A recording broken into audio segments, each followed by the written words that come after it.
My father used to quote to us 1 Thessalonians chapter 5, verse 22. Abstain from all appearances of evil. He had 8 boys, no girls. So, he had some counsel to give us. And he said, boys, I want to tell you how not to get in trouble with the girls. And his counsel doesn't sound too flattering to young people these days. He said, I'll tell you how you surely will never get in trouble with them. Hands off, 3 feet distance. That's quite a remedy, isn't it? And then he told us a story of how if you want to keep from sinning, keep off of the magnetic field.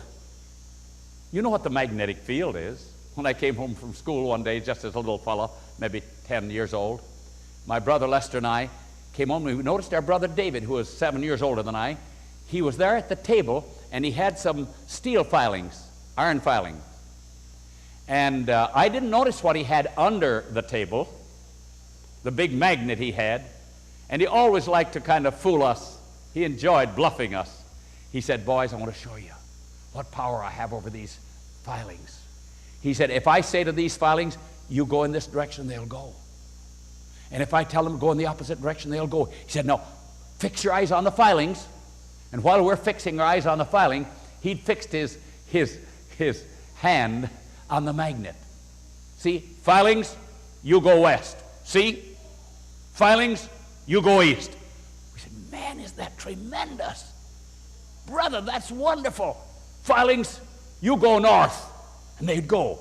They'd scamper. He said, don't you see the power I have over those filings? And then we saw his arm moving.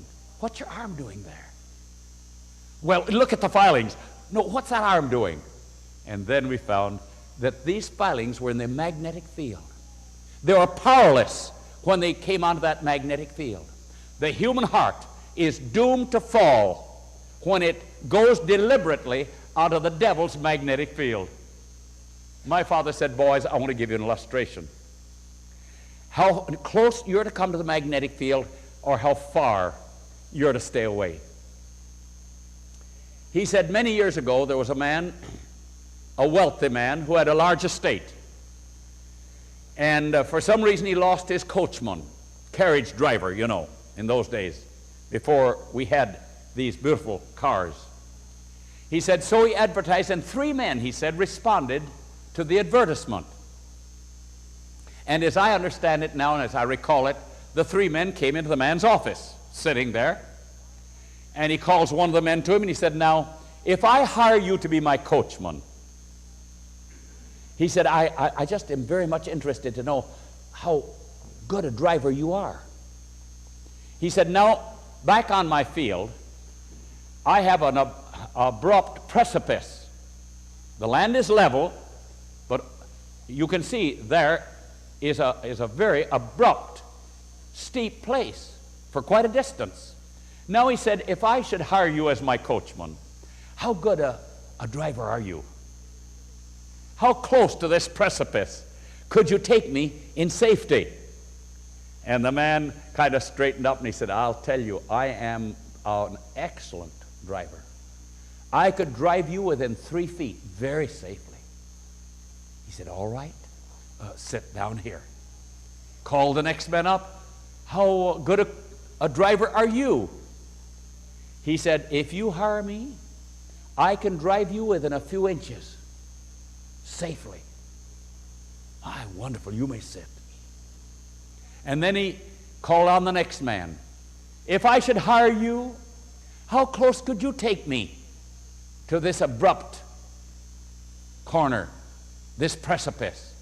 He said, sir, if you hire me to be your coachman, I'm going to keep you just as far from that precipice as possible. He said, sir, you are hired. When Father told us these experiences, friends, they made a tremendous impact. Young men, if you want to be saved from the thraldom of sin, keep off of Satan's magnetic field, for there you're helpless. Abstain from all appearances of evil. This is what the Lord says.